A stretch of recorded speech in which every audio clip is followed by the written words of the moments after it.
2003 সালের এপ্রিল মাস আমেরিকার নেতৃত্বে ইরাক যুদ্ধ মাথাচাড়া দিয়ে বসেছে। টমাহক মিসাইল, ফাইটার জেট আর ট্যাঙ্কের নিচে গুড়িয়ে যাচ্ছিল বাগদাদের সাজানো শহর। আর ঠিক সেই মুহূর্তে যখন সবাই ধরেই নিয়েছে সাদ্দাম হোসেন হয়তো ধরা পড়বেন বা নিহত হয়েছেন, ঠিক তখনই ঘটে এক অবিশ্বাস্য ঘটনা। ইরাকের প্রেসিডেন্ট প্যালেস ধ্বংস হয়ে গেল, সরকারও ভেঙে পড়ল, কিন্তু সাদ্দাম তিনি যেন হাওয়ায় মিলিয়ে গেলেন। थोड़ा तो कंट्री जरूरी तरीके अपना सकती हैं और इराक के साथ जंग शुरू हो चुकी है। Code name Operation Desert Storm. Saddam Hussein ছিলেন এমন একজন মানুষ যার ছায়া একসময় কাঁপিয়ে দিয়েছিল পুরো মধ্যপ্রাচ্যকে, যার নাম শুনলেই শিউরে উঠত শত্রুরা, আর তার রাজনীতির ধাঁধায় বিভ্রান্ত হতো বড় বড় রাষ্ট্রনেতারা। তিনি 1979 সাল থেকে 2003 সাল পর্যন্ত দীর্ঘ 24 বছর ইরাকের প্রতিনিধিত্ব করেছেন।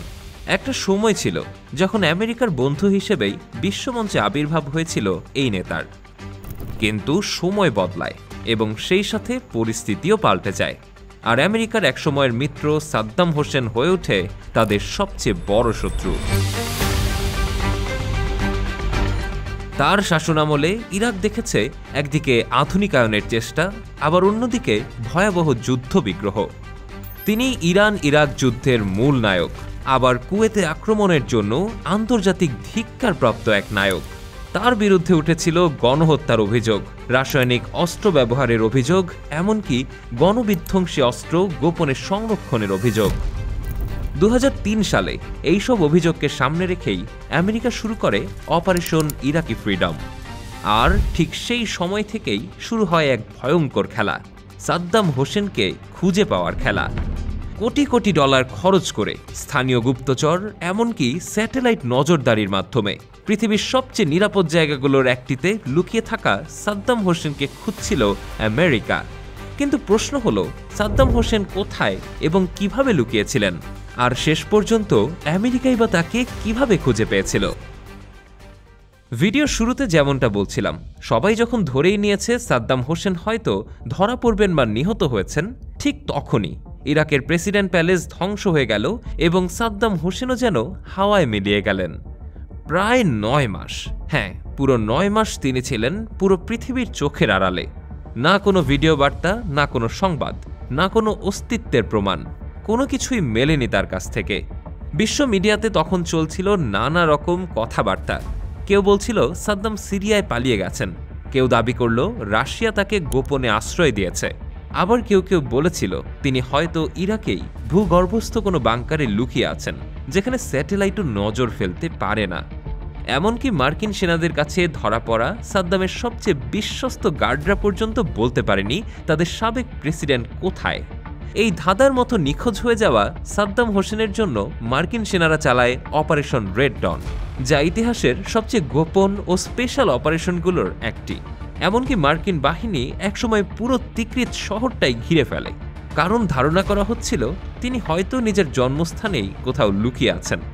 ঘন্টার পর ঘন্টা, দিনের পর দিন চলে তল্লাশি, কিন্তু কেউ জানত না সাদ্দাম কোথায় আছেন, তিনি কি খাচ্ছেন, কোথায় ঘুমাচ্ছেন, আদৌ বেঁচে আছেন তো।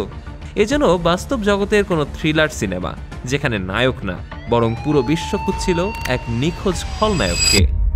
কিন্তু তারপর যা ঘটেছিল তা আজও ইতিহাসের পাতায় রহস্য, বিশ্বাসঘাতকতা আর বিস্ময়ের ছাপ রেখে গেছে। 2003 সালের শেষের দিকে মার্কিন বাহিনী তৈরি করেছিল একটি বিশেষ ডেক অফ কার্ডস, যাতে ইরাকি শীর্ষ অপরাধীদের নাম ছিল কার্ড আকারে সাজানো। সাদ্দাম ছিলেন সেই কার্ডের এইস অফ স্পেডস, যার মানে তাকে ধরতেই হবে যে কোনো মূল্যে। গোয়েন্দা তথ্য, উপগ্রহের নজরদারি আর স্থানীয় সূত্রের তথ্যের ভিত্তিতে মার্কিন গোয়েন্দা সংস্থা সন্দেহ করে যে সাদ্দাম তার জন্মস্থান তিকরিত শহরের আশেপাশেই কোথাও লুকিয়ে আছেন। একাধিকবার তল্লাশি অভিযান চালিয়েও পাওয়া যাচ্ছিল না তার সঠিক লোকেশন। ইরাকের প্রতিটি রাত তখনও নিস্তব্ধভাবেই কাটছিল, আর আকাশে হেলিকপ্টারের শব্দ শুনলেই লোকজন দৌড়ে পালাত।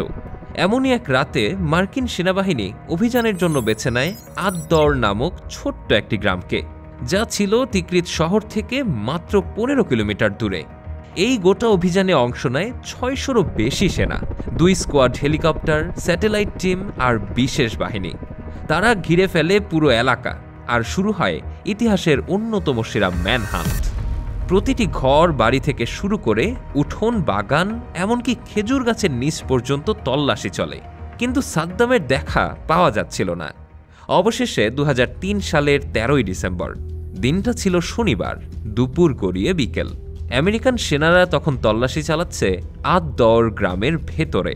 হঠাৎই এক সেনার চোখে পড়ে মাটির উপর পাতলা একটা ঢাকনা। নিচে কি আছে তা কেউই জানত না। দেখতে খুবই সাধারণ, যেন কোনো কৃষক মাটির নিচে কিছু একটা রেখেছে। কিন্তু অভিজ্ঞ চোখ বুঝে যায়, না, এটা সাধারণ কিছু না। ঢাকনাটা সরাতেই দেখা যায় একটা সরু গর্ত, যেটা লম্বায় মাত্র 6 ফুট আর প্রস্থে কেবল 4 ফুট। মাটির নিচে কংক্রিট দিয়ে ঘেরা। এই গর্তটার নাম পরে গণমাধ্যমে স্পাইডার হোল নামে পরিচিত হয়। একজন সেনা সেই গর্তের মুখে ঝুঁকে পড়ে এবং চিৎকার করে বলে, কাম আউট। মুহূর্তের মধ্যেই গর্তের ভেতর থেকে ভারী গলায় ভেসে আসে, I am Saddam Hussein, I am the president of Iraq and I want to negotiate. পুরো ইউনিট থমকে যায়। এতদিন যে লোকটাকে ধরার জন্য কোটি ডলার খরচ হয়েছে, শত শত গোয়েন্দা নিয়োজিত হয়েছে, সে কিনা শেষমেশ মাটির নিচের এক সাধারণ গর্ত থেকে বেরিয়ে আসছে। যদি বিশাল বড় কোনো বাংকার হতো তাহলেও মানা যেত, কিন্তু এমন কোনো জায়গায় সাদ্দাম হোসেনকে পাওয়া যাবে সেটা কিছুতেই মার্কিন সেনাবাহিনী মানতে পারছিল না। অবশেষে সাদ্দাম হোসেনকে গর্ত থেকে টেনে তোলা হয়। মাথায় উস্কো খুস্কো চুল, মুখ ভর্তি লম্বা লম্বা দাড়ি, পরনে সাধারণ পোশাক। কেউ যেন তাকে দেখে বিশ্বাসই করতে পারছিল না যে এই লোকটাই একসময় ইরাকের প্রেসিডেন্সিয়াল প্যালেসে সোনামণ্ডিত সিংহাসনে বসতেন। সাদ্দামকে তখনই নিয়ে যাওয়া হয় এক অস্থায়ী ঘাঁটিতে। সেখানেই তার মুখের গোঁফদাড়ি কেটে তার পরিচয় নিশ্চিত করা হয়। সেই সময়ের একটা বিখ্যাত ভিডিও প্রকাশিত হয়, যেখানে সেনারা তার মুখে টর্চ লাইট ধরে দাঁতের ভেতর খুঁজছে যে কোনো সায়ানাইড ক্যাপসুল আছে কিনা। তার সঙ্গে পাওয়া গিয়েছিল 2টি AK-47, একটি পিস্তল এবং প্রায় 7,50,000 মার্কিন ডলার। কিন্তু আশ্চর্যের ব্যাপার হলো তিনি একটি গুলিও চালাননি। এই দৃশ্যটা ছিল বিশাল রাজনৈতিক প্রেক্ষাপটে এক সমাপ্তি। এক সময়ের রাজা, যিনি যুদ্ধের দামামা বাজাতেন, তাকেই কিনা মাটির নিচের গর্তে লুকিয়ে থাকতে হলো। প্রেসিডেন্ট জর্জ ডব্লিউ বুশ বললেন, উই গট হিম। মাত্র 3টা শব্দ, কিন্তু এই 3টা শব্দই গোটা বিশ্বের রাজনীতিতে এক ভূকম্পন সৃষ্টি করে দিয়েছিল। আমেরিকায় ছিল বিজয়ের উল্লাস, মিডিয়াতে চলছিল 24 ঘন্টা সরাসরি সম্প্রচার, আর বিশ্বজুড়ে চলছিল আলোচনার ঝড়। কিন্তু ইরাকের প্রতিক্রিয়া ছিল মিশ্র। অনেকেই রাস্তায় নেমে আনন্দ উদযাপন করে, সাদ্দামের মূর্তি গুঁড়িয়ে দেয়। আবার কেউ কেউ চোখের পানি ফেলে বলে, সাদ্দাম হোসেন আমাদের নেতা ছিলেন, আর আমেরিকা আমাদের সম্মান নষ্ট করেছে। কিন্তু গল্পটা এখানেই শেষ নয়। 2003 সালে ধরা পড়ার পর সাদ্দাম হোসেনকে ইরাকের একটি গোপন সামরিক স্থাপনায় আটক রাখা হয়। বছরের পর বছর ধরে চলা তদন্ত, সাক্ষ্য গ্রহণ আর প্রমাণ বিশ্লেষণের পর শুরু হয় তার বিচার। 1982 সালে দুজাইল নামক এক গ্রামে 148 জন শিয়া মুসলিমকে হত্যার অভিযোগ প্রমাণিত হয় তার বিরুদ্ধে। শুধু এই অভিযোগই নয়, তার শাসনামলে হাজারো মানুষ নিখোঁজ হয়েছিল, গোপন কারাগারে বন্দী হয়ে গিয়েছিল কিংবা গণকবরে পরিণত হয়েছিল। 2006 সালের 5ই নভেম্বর তাকে মৃত্যুদণ্ডের আদেশ দেওয়া হয়।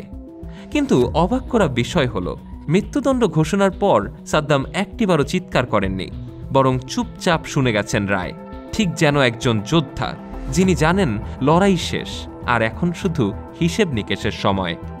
অবশেষে 2006 সালের 30শে ডিসেম্বর, ইসলামিক ঈদুল আজহার ঠিক আগের দিন, ইরাকের স্থানীয় সময় সকাল 6টায় মৃত্যুর আদেশ বাস্তবায়ন করা হয়।